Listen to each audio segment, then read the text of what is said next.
Metanoia ministries YouTube ചാനലിലേക്ക് അവർക്കും സ്വാഗതം. നമ്മളെ ബാലശിക്ഷയെക്കുറിച്ചായിരുന്നു കഴിഞ്ഞ ദിവസം പഠിച്ചുകൊണ്ടിരുന്നത്.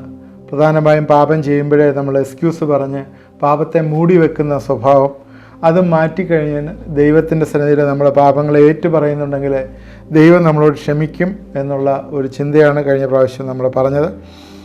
അതിന് തുടർമാനമായിട്ട് ദൈവം നമ്മളെ നിത്യരക്ഷ കൊണ്ട് അലങ്കരിച്ചിരിക്കുകയാണെന്ന് പറഞ്ഞു. നമ്മുടെ ജീവിതത്തിൽ കുറവുകളുണ്ട്, എന്നാൽ കർത്താവ് ആ കുറവുകളെല്ലാം മാറ്റിത്തരും എന്ന് നമ്മൾ മറന്നു പോകരുത്. കർത്താവ് ഭൂമിയിൽ ആയിരുന്നപ്പോഴേ ഒരിക്കലും കർത്താവ് പൗരോഹിത്യ ശുശ്രൂഷ ഭൂമിയിലിരുന്നപ്പോൾ ചെയ്തിരുന്നില്ല. അവൻ ദേവാലയത്തിൽ കയറി അതിവിശുദ്ധ സ്ഥലത്തോ അല്ലെങ്കിൽ വിശുദ്ധ സ്ഥലത്തോ ഒന്നും നിന്നിരുന്നില്ല. കർത്താവ് പ്രാകാരത്തിൽ മാത്രമേ നിന്നിരുന്നുള്ളൂ എന്ന് നമുക്ക് കാണാം.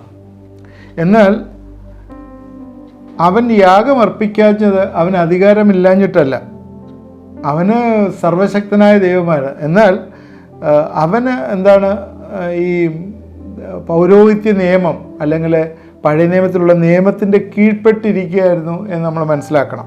എബ്രായർ 7-ാം അധ്യായത്തിൻ്റെ 14-ാം വാക്യത്തിൽ യഹൂദയിൽ നിന്ന് നമ്മുടെ കർത്താവ് ഉദിച്ചു എന്ന് സ്പഷ്ടമല്ലോ, ആ ഗോത്രത്തോട് മോശ പൗരോഹിത്യം സംബന്ധിച്ച് ഒന്നും കൽപ്പിച്ചിട്ടില്ല എന്ന് പറഞ്ഞാൽ യഹൂദ ഗോത്രത്തിന് പൗരോഹിത്യം കൊടുത്തിരുന്നില്ല എന്ന് കാണുന്നു. അതുകൊണ്ട് കർത്താവിന് ആ രീതിയിൽ പൗരോഹിത്യത്തിന് ഒരു അധികാരമില്ല.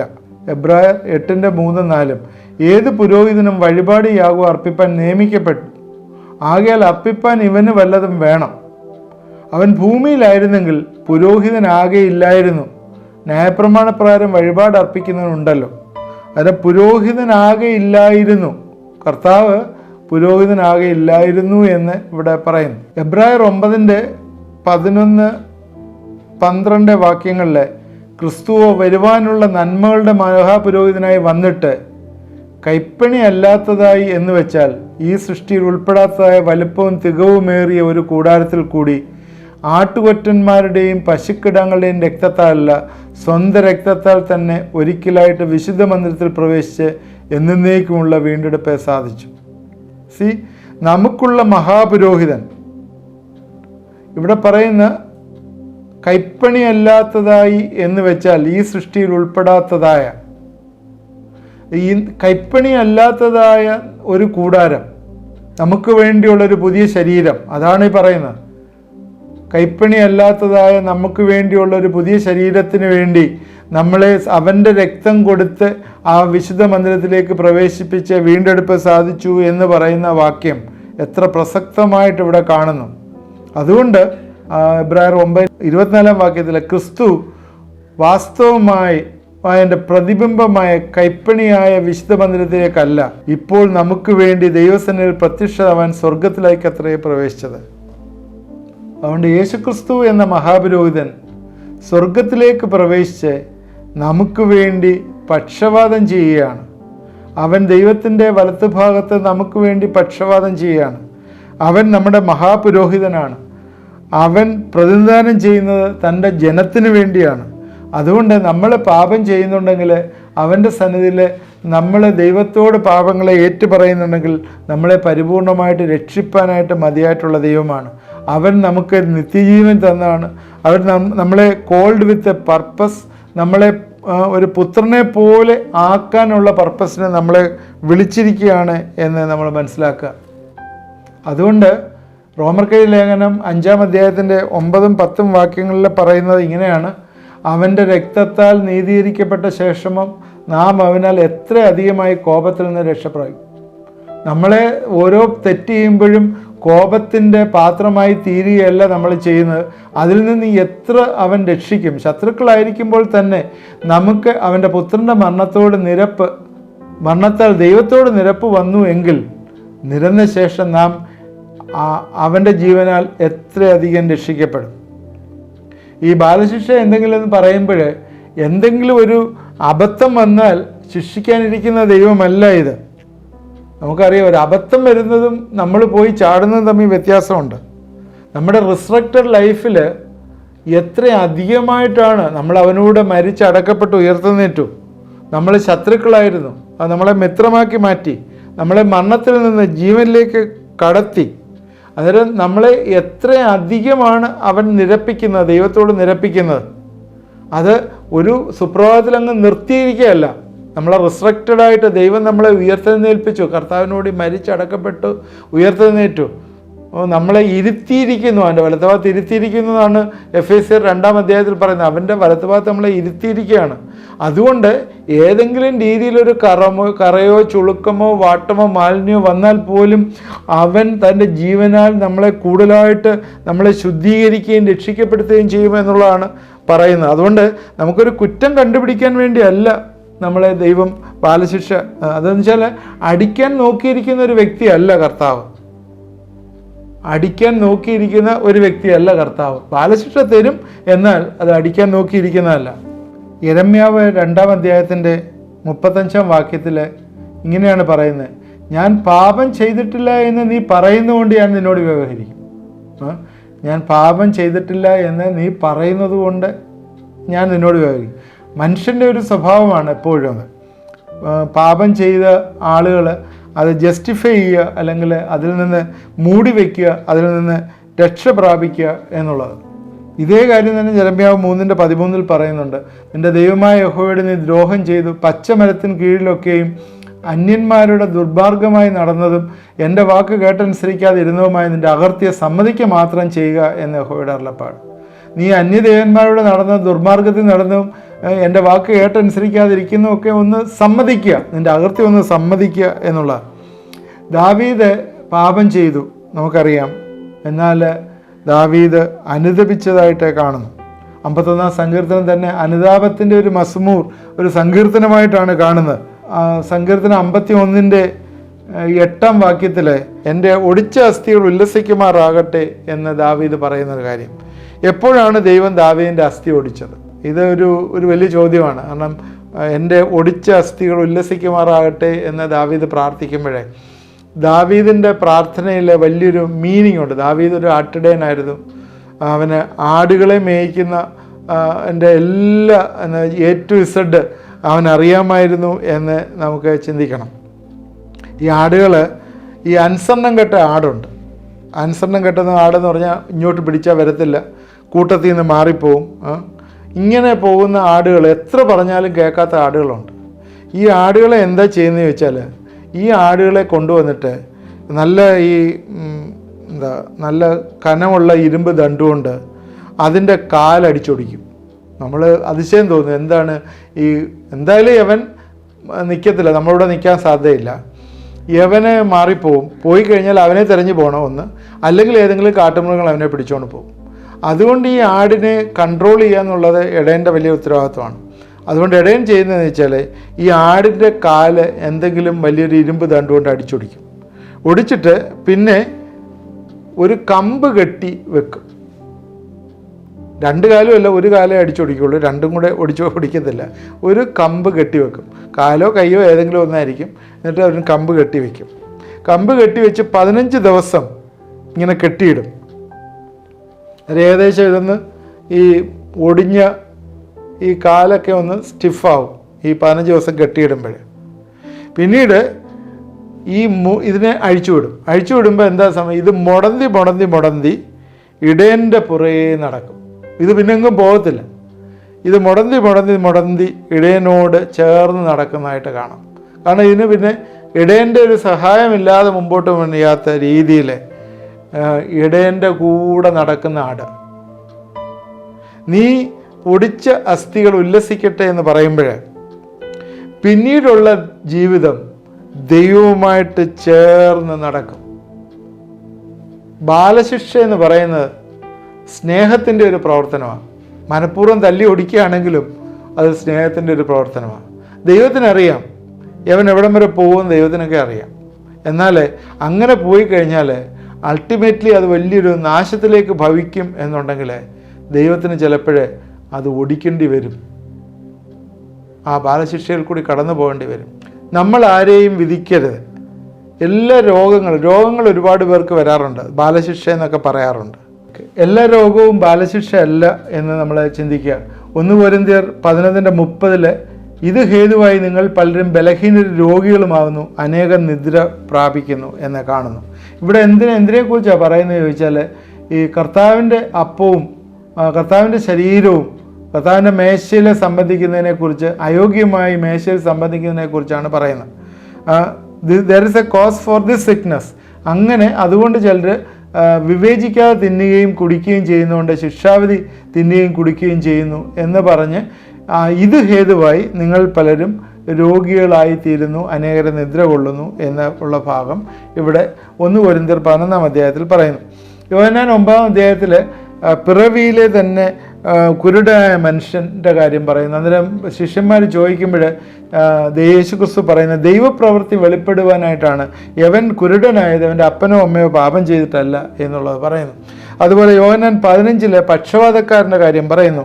മേലാൽ നീ പാപം ചെയ്യരുത് എന്ന് പറഞ്ഞു അവനെ അവിടെ രക്ഷിക്കുന്നു. പാപം ചെയ്തു. ചില രോഗങ്ങളെ പാപത്താൽ വരുന്നു എന്നുള്ളത് നമ്മൾ മനസ്സിലാക്കുക. എല്ലാ രോഗവും പാപത്താലല്ല വരുന്നത് എന്നും ചിന്തിക്കുക. യാക്കോബ് 5:14 രോഗത്തിൻ്റെ കാരണം പാപം ആണെന്ന് പറഞ്ഞിട്ട് അന്യോന്യം പാപങ്ങളെ ഏറ്റുപറയാനായിട്ട് പഠിപ്പിക്കുന്നതായിട്ട് കാണുന്നു. അതുകൊണ്ട് എല്ലാ രോഗവും ബാലശിക്ഷയല്ല. ചിലപ്പോൾ ബാലശിക്ഷയും രോഗങ്ങൾ ബാലശിക്ഷയായിട്ട് വരും എന്ന് നമ്മൾ മറന്നുപോകരുത്. ദൈവത്തിന് അയോഗ്യമായി ജീവിക്കുകയും പ്രവർത്തിക്കുകയും ചെയ്യുമ്പോൾ ബാലശിക്ഷ ദൈവം തരും എന്നും മറന്നുപോകരുത്. ആമോസിൻ്റെ പ്രവചനം 4 അധ്യായത്തിൻ്റെ 6 മുതലുള്ള വാക്യങ്ങൾ ഞാൻ എല്ലാം വായിക്കുന്നില്ല. 6 മുതലുള്ള വാക്യങ്ങളിൽ പ്രധാനമായിട്ട് പറയുന്ന കാര്യങ്ങൾ, നമുക്ക് ബാലശിക്ഷ മുഖാന്തരം ധനനഷ്ടം വരും എന്ന് പറയുന്നുണ്ട്. ധനനഷ്ടം വരും. നേരത്തെ പറഞ്ഞു രോഗം വരും. ചില കാര്യങ്ങൾ ബാലശിക്ഷയിൽ ചില ഉപദ്രവങ്ങൾ നമുക്ക് വരും എന്ന് പറഞ്ഞു. രോഗങ്ങൾ വരുന്നു എന്ന് പറഞ്ഞു. ഇവിടെ ധനനഷ്ടം വരുന്നു എന്ന് ഉള്ള ഭാഗങ്ങൾ ആമോസ് 4 പറയുന്നുണ്ട്. അപ്പത്തിൻ്റെ കുറവ് വരുത്തിയിട്ട് നിങ്ങളെങ്കിലും എന്നോട് തിരിഞ്ഞില്ല. നിങ്ങളെല്ലാ പട്ടണങ്ങളിലും ഞാൻ നിങ്ങളുടെ പല്ലിൻ്റെ വെളുപ്പും എല്ലായിടവും അപ്പത്തിൻ്റെ കുറവും വരുത്തിയിട്ട് നിങ്ങൾ എന്നോട് തിരിഞ്ഞില്ല. അതുപോലെ 8 വാക്യത്തിൽ വരുമ്പോൾ 2-3 പട്ടണം വെള്ളം കുടിപ്പാൻ ഈ മരുഭൂമിയിൽ ഉഴന്നു കിടന്ന് ദാഹം തീർന്നില്ല താനും, എങ്കിലും നിങ്ങൾ എന്നോട് വെള്ളമില്ലാത്ത അവസ്ഥ വരുന്ന കാര്യം പറയുന്നു. 9 വാക്യത്തിൽ വരുമ്പോൾ നിങ്ങളുടെ തോട്ടങ്ങളെയും മുന്തിരിപ്പറമ്പുകളെയും അത്തിവൃക്ഷങ്ങളെയും ഒലിവുമരങ്ങളെയും തുള്ളൻ തിന്നുകളഞ്ഞു, എങ്കിലും നിങ്ങൾ എന്നോട് തിരിഞ്ഞു തന്നില്ല. അതും ഒരു ബാലശിക്ഷയായിട്ട് വരികയാണ്. നമുക്ക് ധനനഷ്ടം വരുന്ന കാര്യം പറയുന്നു. 10 വാക്യത്തിൽ നിങ്ങളുടെ പാളയങ്ങൾ യൗവനക്കാരെ വാൾ കൊണ്ട് കൊന്നു, കുതിരകളെ പിടിച്ചുകൊണ്ടുപോയി, മഹാമാരി നിങ്ങളുടെ അടുക്കൽ അയച്ചു.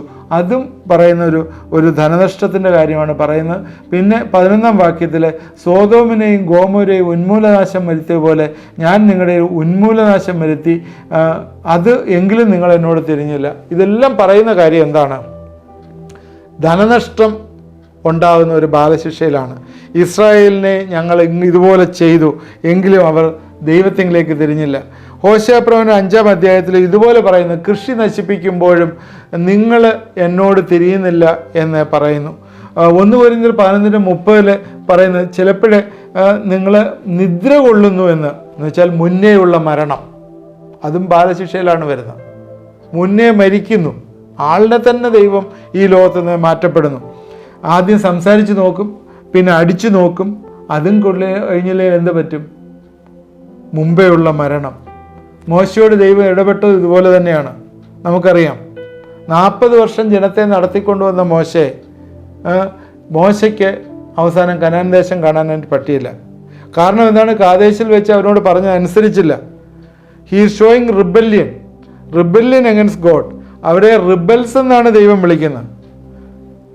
എന്നാൽ ദൈവം ലീഡേഴ്സിനെ പരീക്ഷിക്കുന്നത് കുറച്ചും കൂടി സിവിയറായിട്ടാണ്, മറ്റുള്ളവരെ പരീക്ഷിക്കുന്ന പോലെ അല്ല. ഉൽപ്പത്തി പുസ്തകം 14:22 ഞാൻ 10 പ്രാവശ്യം എന്നെ പരീക്ഷിച്ചതുകൊണ്ട് അതുകൊണ്ട് അവരെ കയറ്റിയില്ല. മോശയോ 1 പ്രാവശ്യം പരീക്ഷിച്ചു. ഏറെ ലഭിച്ചവനോട് ഏറെ ദൈവം ചോദിക്കും. ദൈവവചനം പഠിപ്പിക്കുന്നവർക്കാണ് കൂടുതൽ ശിക്ഷ വരുന്നത്. പ്രസംഗിച്ചേച്ച് പഠിപ്പിച്ചിട്ട് തോന്നിവാസത്തിൽ ജീവിക്കാനായിട്ട് പറ്റുകയില്ല. അതുകൊണ്ട് ദൈവവചനം പഠിപ്പിക്കുന്നവർക്കും ദൈവവചനം പ്രസംഗിക്കുന്നവർക്കുമാണ് സാധാരണ ഉള്ളവരെക്കാളും കൂടുതൽ ശിക്ഷ വരുന്നത്. ലേവ്യ പുസ്തകം 4 അധ്യായത്തിൽ അതുപോലെ തന്നെയാണ് ആ പാപയാഗവും അവിടെ കാണുന്നത്. ലേവ്യ പുസ്തകം 4-ാം അധ്യായത്തിലെ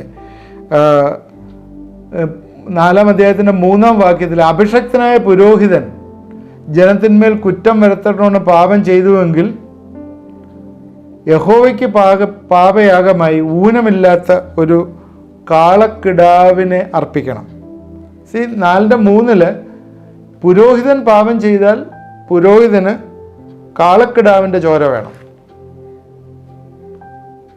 അതേ അധ്യായത്തിൽ 4:22 വരുമ്പോഴത്തേക്ക് ഒരു പ്രമാണി പാപം ചെയ്യുകയും ചെയ്തതെന്ന് തന്നെ ദൈവമായ യഹോവ കൽപ്പിച്ചിട്ടുണ്ടെങ്കിൽ അബദ്ധവശാൽ പിഴച്ചു കുറ്റക്കാരനായി തീർന്നാൽ അവൻ ചെയ്ത പാപം അവന് ബോധ്യമായി എങ്കിൽ അവൻ ഊനമില്ലാത്ത ഒരു ആൺകോലാട്ടിനെ വഴിപാടായി കൊണ്ടുവരണം.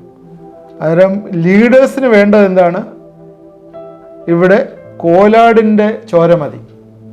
നേരത്തെ കാളയുടെ ചോര വേണം പുരോഹിതന്. ഇനി അതേ അധ്യായത്തിൻ്റെ 4:28 വരുമ്പോൾ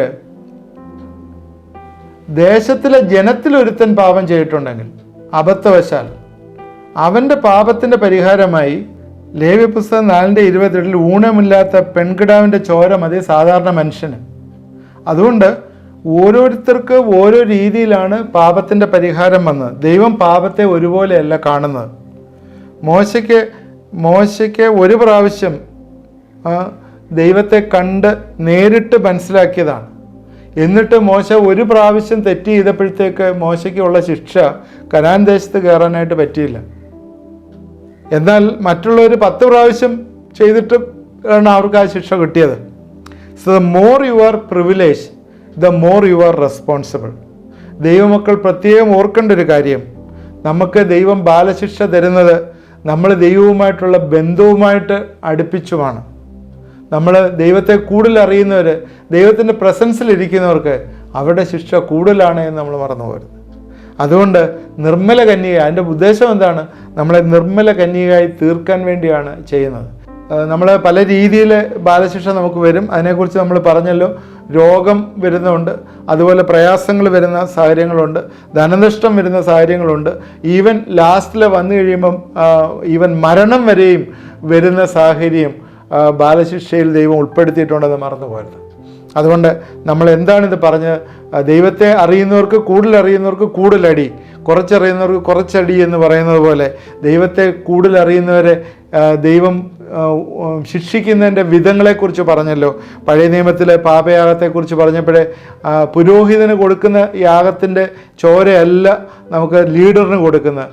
ആദ്യം പുരോഹിതന് കൊടുക്കുന്നത് കാളക്കിടാവാണെങ്കിൽ മറ്റേ ലീഡറിന് കൊടുക്കുന്നത് ആട്ടിൻകുട്ടിയാണ്. എന്നാൽ അതിലും താഴെ സാധാരണയുള്ളവർക്ക് കൊടുക്കുന്ന ഊനമില്ലാത്ത പെൺകിടാവിൻ്റെ ചോരയാണ്.